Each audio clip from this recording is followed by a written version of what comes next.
En août 2014, Bartella, une ville à majorité chrétienne de la plaine de Ninive en Irak, sombre sous le joug de l'organisation État islamique. Les djihadistes imposent un ultimatum cruel à ses habitants: se convertir à l'islam, payer une taxe spéciale ou fuir sous peine de mort. Face à cette menace, Bartella devient une cité fantôme. Près de 3400 familles prennent la fuite, trouvant refuge à Erbil, capitale du Kurdistan irakien. À sa libération en octobre 2016 par les forces irakiennes, Bartella porte les cicatrices d'une occupation brutale. Des églises incendiées, des maisons en ruine et une population dispersée. L'insécurité persistante dissuade encore de nombreuses familles de revenir. Pourtant, malgré les tensions, les premières familles chrétiennes font un retour héroïque, déterminées à reconstruire leur vie après 3 ans d'exil. Peu à peu, une communauté réduite mais résolue se mobilise pour redonner vie à Bartella.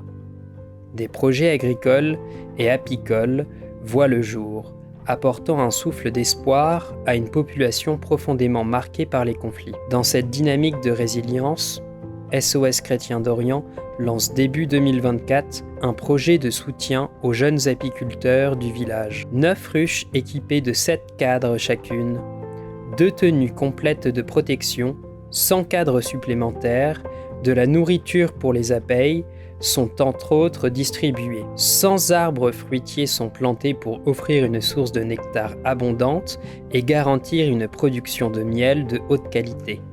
Enfin, les jeunes bénéficiaires reçoivent une formation pratique pour assurer une gestion optimale de leurs ruches.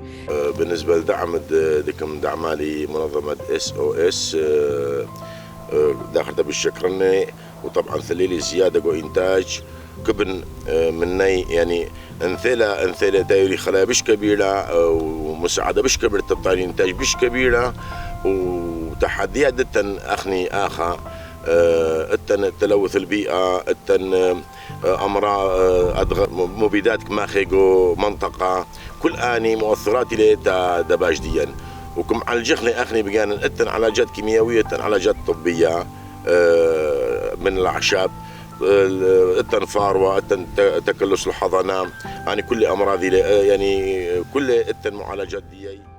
Grâce à ce projet, les apiculteurs peuvent désormais générer un revenu stable en produisant un miel pur et prisé. La cire d'abeille produite servira quant à elle à fabriquer des bougies, qui seront distribuées aux églises ou vendues pour financer d'autres initiatives locales. Avant ce projet, ces jeunes n'avaient ni les moyens d'acheter des ruches, ni d'équipements nécessaires pour débuter. Désormais, grâce à des formations adaptées, et à l'accompagnement de spécialistes, ils ont toutes les cartes en main pour réussir. Soutenez les jeunes apiculteurs irakiens de la plaine de Ninive. Faites un don dès aujourd'hui.